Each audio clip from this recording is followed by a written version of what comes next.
से तो सबका उन्होंने दिल जीत ही लिया है, लेकिन अब काम से जीतना है। इनसे बात करेंगी मेरी सहयोगी रूबिका लियाकत। मैं इन्हें भी मंच पर आमंत्रित करना चाहूंगी और अब बातचीत में जानेंगे कि मैथिली जितने ब्लूप्रिंट की बात कर रही थी अभी तक चुनाव से पहले, अब चुनाव जीत लिया है। क्योंकि मैंने भी बात की थी तो अपने ब्लूप्रिंट के बारे में इन्होंने बताया नहीं है। अब जानेंगे कि अब क्या रहेगा इनका ब्लूप्रिंट। मैथिली, शुरू करें? इजाजत? अरे हाँ या ना कहना होगा आपको। खूब सारी बधाई। यहाँ के लोग थोड़ा कंजूसी कर रहे हैं ताली बजाकर आपको बधाई देने में।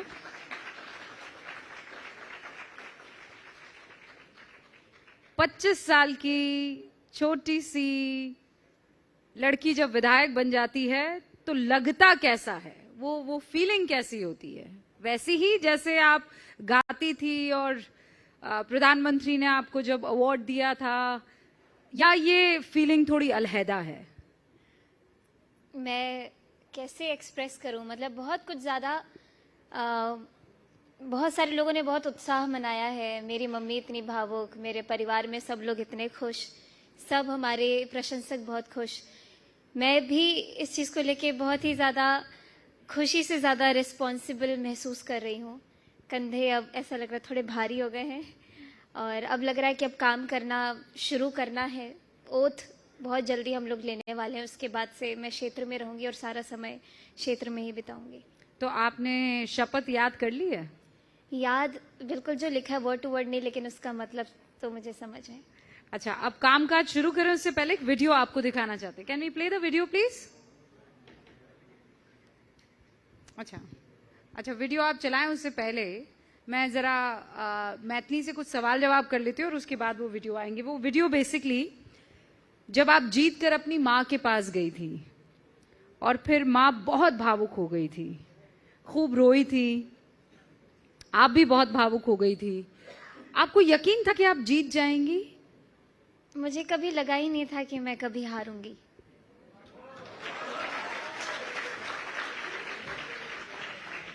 ये कॉन्फिडेंस कहाँ से आया? ये प्रधानमंत्री नरेंद्र मोदी का कॉन्फिडेंस था, नीतीश बाबू का काम था, या मैथिली का अपना ऑरा था? मुझे जब मैं लोगों से मिलती थी और कैंपेन के दौरान 1.5 महीने या जितने भी दिन मुझे मिले, जितने लोगों से मैं मिली, सबके चेहरे का भाव, उनकी आंखों से मुझे पता चल रहा था कि सब तो मेरे ही हैं और मैं जीत रही हूँ। आप जिस ऑडियंस के सामने बैठी हुई हैं वो ऑडियंस भी मेरे ख्याल से कमोबेश अगल बगल की एज की ही होगी, है ना? या फिर बस अब वो मुकाम पाने वाली है, लेकिन आप यहाँ पर है और वो वहां पर। ये जो फासला है ये आपने कैसे तय किया? मतलब आपने सोच रखा था कि आप पॉलिटिशियन बनने वाली हैं? आपने सोच रखा था कि आप पॉलिटिक्स में आने वाली हैं, या ये अचानक ऊपर से टपका और आपने लपक लिया? सोचा कभी कुछ भी नहीं था मैंने। अगर मैं संगीत के इस जर्नी के बारे में भी बोलूँ तो मैंने कभी नहीं सोचा था कि जितने लोग आज मुझे पहचानते हैं उतने लोग कभी होंगे, और पॉलिटिक्स के बारे में भी कभी सोचा नहीं था। तो कैसे हुआ ये पॉलिटिक्स? कहाँ से अचानक? बहुत सारे हम जो पार्टी के कार्यकर्ता हैं उनसे तो वैसे ही संगीत के लिए जब मैं परफॉर्म करने जाती थी तो सबसे मिलना जुलना होता रहता था। तो मुझे नहीं मालूम कब कौन मेरे अंदर क्या क्षमता देख रहे हैं। और जब फ़ोन आया बहुत बड़े बड़े नेताओं का, तो हम पटना में मिले। उन्होंने पापा को भी बहुत अच्छे से कन्विंस किया कि आपकी बेटी हमारी बेटी, और इस तरह मुझे भी काफ़ी कंफर्टेबल स्पेस लगने लगा। और फिर धीरे धीरे करके एकदम से मुझे पटना जब बुलाया गया तो मुझे कहीं ना कहीं हिंट था, और उन्होंने लेकिन साफ साफ बताया नहीं था। बस आपको बताएंगे जैसा हम सोचते विचारते हैं। पर जितना मैं मैथिली आपको जानती हूँ, आप तो ए पॉलिटिकल थी ना? जब गीत गाती थी तब आपको पॉलिटिक्स नहीं, राजनीति से कभी, मतलब राजनीति का एबीसी भी ना तो आपको उसमें इंटरेस्ट था और ना आपने जानने की कोशिश की। रही थी मैं, टीवी देखती थी। तो मैं ये जानना चाह रही हूँ कि जो मैथिली सारेगामा में उलझी हुई थी वो बीजेपी में कैसे उलझ गई? मुझे इतने प्यार से बुलाया गया। और जो एक और चीज़ बोलना चाहूँगी कि एक राष्ट्रभक्ति मेरे दिल में जितनी थी वो और प्रबल हो गई जिस दिन मैंने पार्टी ज्वाइन किया। और जब से मैं कैंपेन में उतरी तो कहीं ना कहीं अब मुझे लग रहा है मेरे जीवन का बेस्ट डिसीजन है। नहीं, पर बीजेपी क्यों? अगर प्यार से आपको राहुल गांधी बुलाते तो आप चली जाती? उन्होंने बुलाया कहा? तो बुलाने के लिए भी तो ऐसा संकल्प भी तो बीजेपी ही ले सकती है ना कि एक साधारण व्यक्ति जिसका कोई पॉलिटिकल बैकग्राउंड ना रहो उस पे कौन उसको अप्रोच करे, तो ये भी बीजेपी पार्टी नहीं किया। पर आप अपने आप को साधारण क्यों मान रही हैं? आप तो मतलब आइकन बन चुकी थी। हाँ, पॉलिटिकली मैं अपने आप को बहुत साधारण मान रही हूँ। काफी सारे होते हैं जिनका पारिवारिक एक स्ट्रक्चर रहा हो पॉलिटिकल, लेकिन मेरे खानदान में कोई भी पॉलिटिक्स में नहीं था। तो आपको लगता है कि परिवारवाद वाला कनेक्शन जो है आपका नहीं था, इसीलिए कांग्रेस ने आपको नहीं बुलाया? आई डोंट नो, मुझे नहीं पता, लेकिन मुझे अप्रोच करने के लिए भी बीजेपी ही ने मुझे पहचाना। आपने हाँ क्यों किया? ठीक है, चलिए अप्रोच कर दिया, हाँ क्यों किया? हाँ इसीलिए किया क्योंकि मुझे हमेशा से मेरे मन में था कि जब मैं थोड़ी और बड़ी होंगी, मतलब अभी तो 25 साल की, मैंने सोचा था थोड़ी और बड़ी होंगी तो मैं अपने समाज सेवा में लगूंगी। उतना धन मैं अपने गायकी से जो मुझे फीस मिलता है वो इकट्ठा करके अब मैं जब मैं क्षमता मुझे महसूस होगी तब मैं लग जाऊंगी इस काम में। लेकिन जब मुझे ऐसा लगा कि ये तो बिल्कुल भगवान मेरे लिए सामने एक मौका लेकर के आए हैं, तो मैंने कभी भी किसी मौके को मना नहीं किया। जो भी दरवाजा खुलते गया आगे बढ़ती गई हूँ और यहाँ पहुंची। तो कहते हैं राजनीतिक के जितने भी होते हैं बड़े घाघ होते हैं, मतलब जितने भी राजनीतिज्ञ हैं, मैं आप ही को कह रही हूँ, आप अगर बुरा मानना चाहते हैं तो चाह सकते हैं। आप वो कहाँ से, यू हैव टू बी, जिसे कहते हैं क्रूअल भी होना होगा, रूड भी होना होगा, वो सारी क्वालिटी आपने इकट्ठा कर ली है कि धीरे धीरे वहां आंचल में बांधती जा रही है और हमको नहीं बता रही हैं? मुझे यही परसेप्शन मुझे समझ नहीं आता कि मुझे बहुत लोगों ने बोला कि नहीं जाना चाहिए, ये तुम्हारे टाइप का नहीं है, दलदल है। मतलब बहुत लोगों ने मुझे, जो मेरे प्रशंसक हैं, उन्होंने मुझे सजेस्ट किया कि पॉलिटिक्स में मत जाओ। लेकिन यही परसेप्शन जब मैं लोगों के बीच में गई, मुझे तो जन सेवा करने से मतलब है, लोगों के लिए काम करने से मतलब है। वो लोग इतने स्वीट है, इतने प्यारे हैं, इतनी उम्मीद के साथ अपने विधायक को चुनते हैं। लोग स्वीट है और पॉलिटिक्स का पता नहीं मुझे, अभी मैं धीरे धीरे सीख रही हूँ, अभी ज्यादा समय तो नहीं हुआ है। अच्छा, क्या लगता है ये सीख जाएंगी या मुश्किल है? मुश्किल है? हाँ, सीख गई हैं, जवाब दे रही हैं। अच्छा, ये इसे लाइव टेस्ट भी कहते हैं। मैं आगे बढ़ूं उससे पहले आपसे एक तो रिक्वेस्ट की जा सकती है कि आप मंच पर आएं और माँ सरस्वती कंठ में ना बिराजें। ऐसा कैसे हो सकता है? जरूर। तो बिहार की जनता को आप कैसे शुक्रिया, मैथिली ठाकुर कैसे शुक्रिया करेगी बिहार की जनता को? मैं आपको भजन गा करके ही धन्यवाद कह सकती हूँ। एक बहुत ही मेरा पसंदीदा भजन है, वो आपको सुनाना चाह रही हूँ।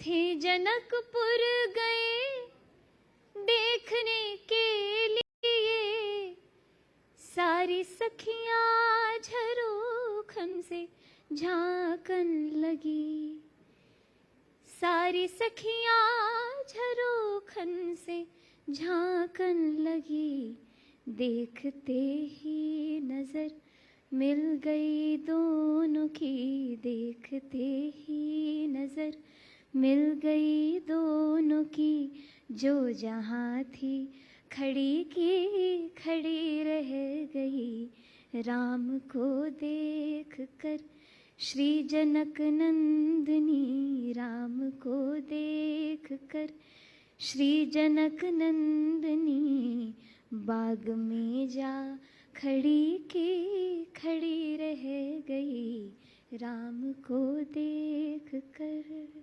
आहा, बहुत खूब। तो वो जहां थी वहीं खड़ी रह गई, लेकिन मैथिली जो है वो अब एक अलग राह पर निकल पड़ी है।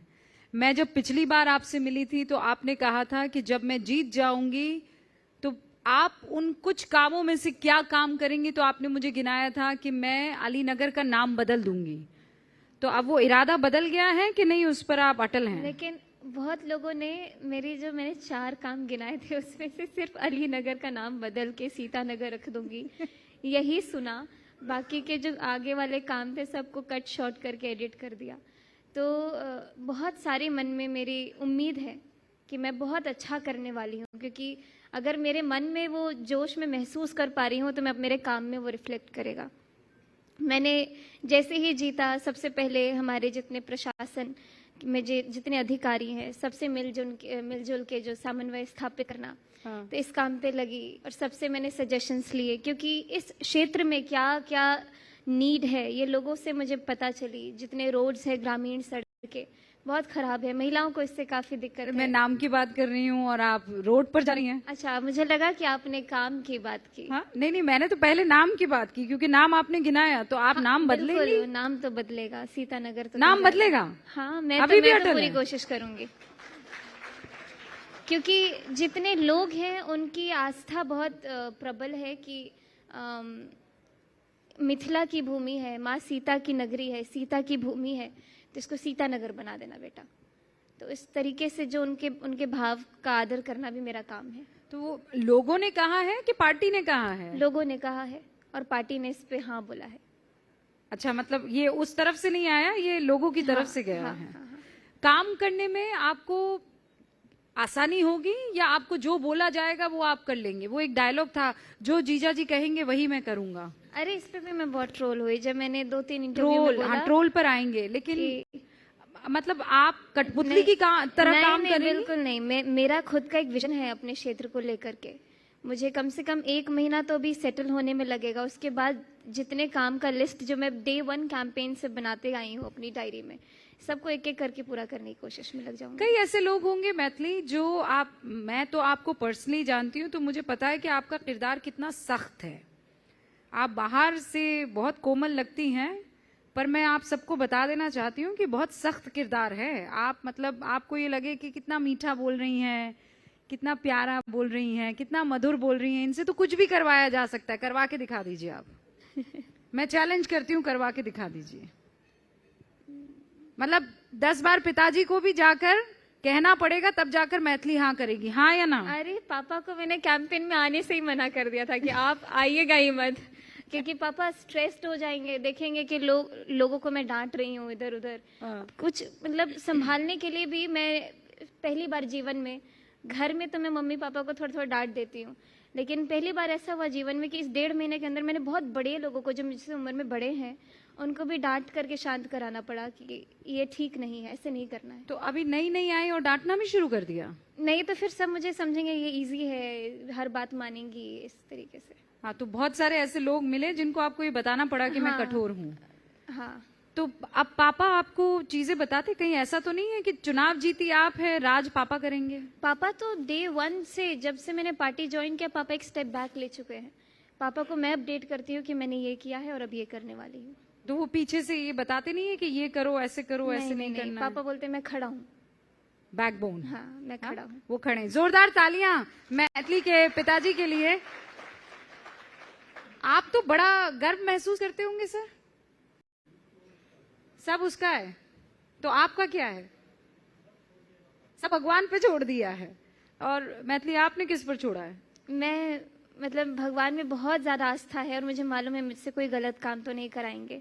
मिस्टेक से मैंने थोड़ा थोड़ा सीखा है 1.5 महीने में। कुछ गलतियाँ हुई होंगी, बोलने चालने में बहुत परिपक्व नहीं रही हूँ, लेकिन धीरे धीरे मैं सीखते जा रही हूँ। मुझे विश्वास है कि मैं बहुत अच्छे से खुद को साबित करूँगी। मैथिली, ट्रोलिंग का आप जिक्र कर रही थी। यहाँ पर जितने भी अभी हमारे सामने ऑडियंस बैठी हुई है, ये ज्यादातर बच्चे, ज्यादातर स्टूडेंट सोशल मीडिया पर एक्टिव हैं। मैंने तो देखा है, आपको पहले पाग पर ट्रोल किया गया कि आप उसमें मखाने खा रही थी, फिर कहा आपने पाग का मान नहीं रखा, फिर उसके बाद एक AI जनरेटेड वीडियो आया, मतलब ऐसा वीडियो जिसे देखकर कोई भी महिला, कोई भी पारिवारिक इंसान गुस्से से आग बबूला हो जाए। ये ट्रोलर्स आपको परेशान करते हैं? शुरू में तो 4-5 दिन में रेडी ही नहीं थी। मुझे मालूम नहीं था कि ये मुझे झेलना होगा। मुझे लगा कि मुझे लोग अप्रिशिएट करेंगे। अप्रिशिएट किया भी बहुत लोगों ने, लेकिन जो एक समूह था जिनका इंस्टाग्राम या सोशल मीडिया पे देखा जाए तो बहुत ही नेगेटिव कमेंट, लेकिन जब मैं पढ़ती थी तो बहुत आंखें भर आती थी। मतलब सहम जाती थी कि इतना गंदा कोई लिख सकता है, इतना गंदा कोई बोल सकता है। फिर धीरे धीरे करके जब मैंने हिम्मत जुटानी शुरू की, बहुत 4-5 दिन में एक बार मैं बहुत ज़ोर से रोई, तो कुछ मेरे जो कोर मेंबर्स थे, कुछ कार्यकर्ता थे, उन्होंने बोला कि दीदी अगर आप रोएंगे तो हम लोगों का क्या होगा। उस दिन मैंने ठान लिया कि अब ये सब कमेंट सेक्शन तो देखना ही नहीं है, क्योंकि जब खोल के देखो तो बॉट अकाउंट्स होते हैं या फिर बनते हैं तुरंत डीएक्टिवेट हो जाते हैं। तो मुझे लगा कि ये एक अलग दुनिया है, जो ऑनलाइन दुनिया है इनकी, जो ट्रोल करते हैं या कमेंट्स लिखते हैं। फिर मैं थोड़ा मैंने संभाला खुद को कि अब तो मुझे इसके लिए तैयार रहना पड़ेगा कि जब प्रधानमंत्री जी को कोई गाली दे सकता है तो मैं तो कुछ भी नहीं हूँ। जब नीतीश कुमार जी को, जिन्होंने बिहार के लिए इतना काम किया है, जब उनको कोई कुछ बोल सकता है तब तो मैं कुछ भी नहीं हूँ। तो मैं समझ गई धीरे। लेकिन यही सोशल मीडिया है जिसने आपको स्टार भी बनाया जी।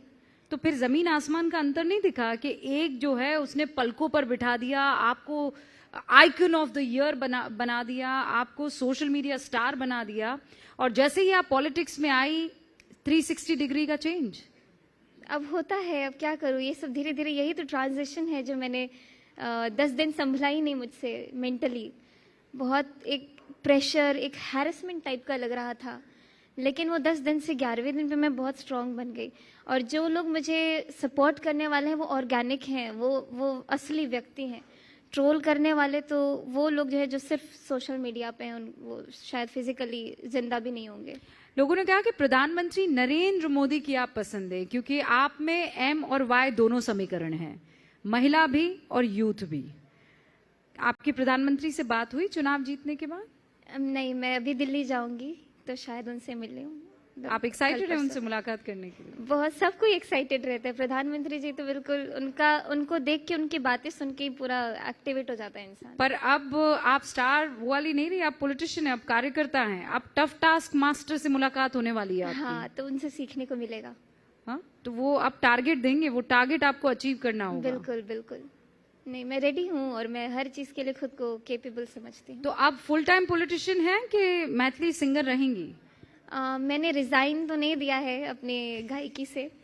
बहुत सारे लोग रेजिग्नेशन लेटर देने के बाद आते हैं, पॉलिटिक्स ज्वाइन करते हैं, लेकिन भगवान की कृपा है कि अभ्यास करने के लिए मुझे किसी भी जॉब की ज़रूरत नहीं है। मैं सो के उठूँ तब अभ्यास करती हूँ, सोने से पहले अभ्यास करती हूँ। गायकी जीवन भर चलेगी।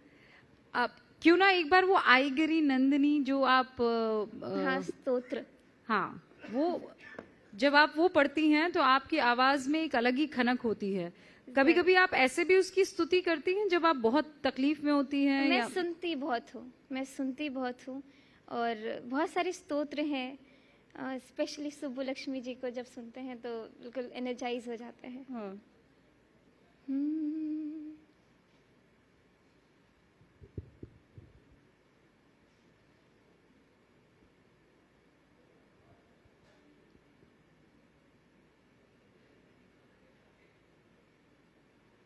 माफ करिएगा, इधर जामर है शायद। अब तो फोन भी भगवा ले लिया है आपने।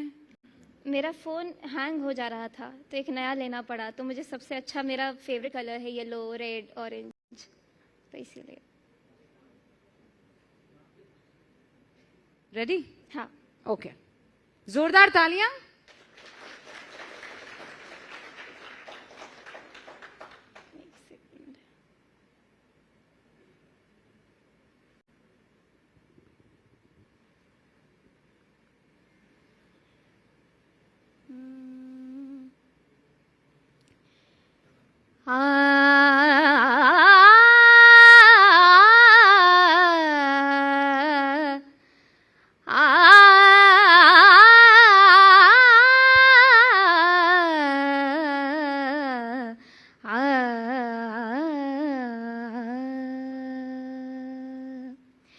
ऐगिरि नंदिनि नंदित मेदिनि विश्वविनोदिनि नंदिनुते गिरिवर विंध्य शिरोदिनि वासिनि विष्णुविलासिनि जेष्णुनुते भगवति हेशिति कंठ कुटुंबिनि भूरि कुटुंबिनि भूरि कृते जय जय हे महिषासुरमर्दिनि रम्यकपर्दिनि शैलसुते सुते सुरवरवर्षिणि दूर्धरदर्शिनि दुर्मुखमर्षिणि हर्षरते त्रिभुवनपोषिणि शङ्करतोषिणि किल्बिषमोषिणि घोषरते धनुजनिरोषिणि दितिसुतरोषिणि दुर्मदशोषिनि सिन्धुसुते जय जय हे महिषासुरमर्दिनि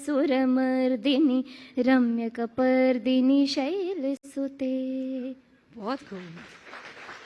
स्टेज पर गाना गाना आसान है या सवालों का जवाब देना? दोनों आसान है। दोनों आसान है। हाँ। अब आपको मीडिया के सवालों से डर नहीं लगता है? नहीं नहीं नहीं, बिल्कुल नहीं। अब तो होता है पूछो, क्या पूछना है पूछो। अच्छा, क्या लगता है आरजेडी, कांग्रेस यानी विपक्षी पार्टियां चुनाव इतना बुरा क्यों हारी?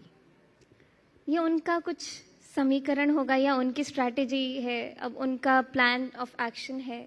इस पे तो मैं नहीं कह सकती हूँ। हम अपनी तैयारी पे ध्यान देते हैं, वो अपनी तैयारी पे ध्यान देते हैं, लेकिन जनता जो है वो सब समझती है कि उनको कौन चाहिए कौन नहीं चाहिए, इसीलिए। तो आप इस पर कोई कमेंट नहीं करेंगी? मतलब नहीं, कोई नहीं। राजनीतिक बयान देने से बचेंगी? नहीं, मेरा काम है अपने विधानसभा को सबसे श्रेष्ठ बनाना। ये टीका टिप्पणी में उलझूंगी तो फिर ज्यादा उलझ जाऊंगी, इसीलिए। तो आप कभी भी विपक्ष पर कोई टीका टिप्पणी नहीं करेंगी? नहीं, मेरा काम नहीं है वो। उसके लिए तो प्रवक्ता हमारे पार्टी के बैठे हुए हैं, उनका काम ही है काम। जवाब बढ़िया देना सीख गई हैं आप। नहीं एकदम नहीं, सुर सीखी में नहीं दे हूँ, रही हैं। ये दिल से निकली हुई बात है। हाँ हाँ हाँ, बिल्कुल सही। 21वीं सदी की पहली बेटी जो विधायक बनी, 25 साल की उम्र। अब एक और चीज, क्योंकि आप महिला हैं और आप विधायिका हैं, एक बड़ा सवाल तब उठा जब रोहिणी आचार्य ने ट्वीट किया कि मैं पॉलिटिक्स छोड़ रही हूँ। एक तरफ आप पॉलिटिक्स ज्वाइन करती हैं, दूसरी तरफ वो कहती हैं कि मैं पॉलिटिक्स छोड़ रही हूँ, मेरे साथ अन्याय हुआ है, और वो अपने पिता का घर छोड़कर चली जाती है। फिर ये सवाल उठता है कि वो पिता के घर पर कुंडली जमाकर बैठी क्यों थी? उन लोगों को आप क्या कहना कितनी चाहिए? गलत बात है।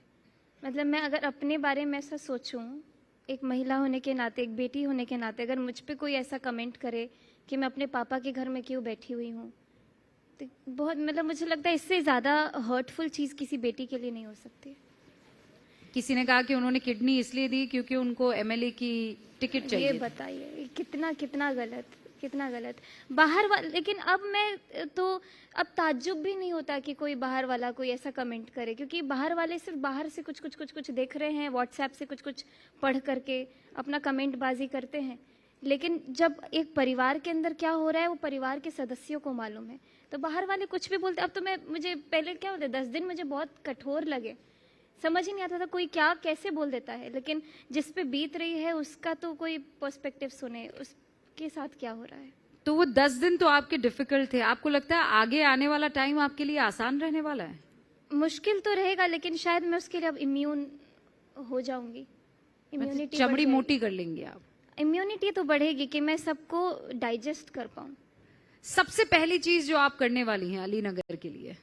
सबसे पहली चीज, मैं अपने यहाँ के हेल्थ सेंटर्स जितने हैं, हेल्थ केयर को सुधारने की बहुत ज़रूरत है। अपने जितने स्कूल की बिल्डिंग्स है उसको ठीक करने की, ताकि बच्चों में वो उमंग आए कि अब हमको स्कूल जाना है। तो ये सारी चीज़ें हैं। बुजुर्ग बहुत हैं हमारे विधानसभा में, तो उनको स्वास्थ्य की सारी सुविधाएं सही समय पर मिले, उस सुविधा ना मिलने की वजह से उनको जो दिक्कतें होती है वो ना हो। तो पहले ही दिन में, मैं अभी ओथ भी नहीं हुआ है, तो हमारे यहाँ के एक बहुत अच्छे डॉक्टर जिनको लोग बहुत पसंद करते हैं। ओथ की पहली लाइन बता दीजिए, बस वो बोलकर मैं समाप्त मैंने करूं। तो संस्कृत में पढ़ा था कि मैं मैथिली ठाकुर अपने संविधान, और मैं ये शपथ लेती हूँ कि मैं अपने नागरिकों के लिए बहुत ही कर्तव्यनिष्ठ रहूंगी। इसका भाव तो यही है, वर्ड टू वर्ड तो मुझे याद नहीं है। और वो भाव बना रहे, हम यही उम्मीद करते हैं। बहुत बहुत शुक्रिया मैथिली हमारे साथ जुड़ने के लिए। तो ये थी लोक गायिका, सबसे कम उम्र की विधायक मैथिली ठाकुर, जिन्होंने हर सवाल का जवाब दिया। Thank you so much.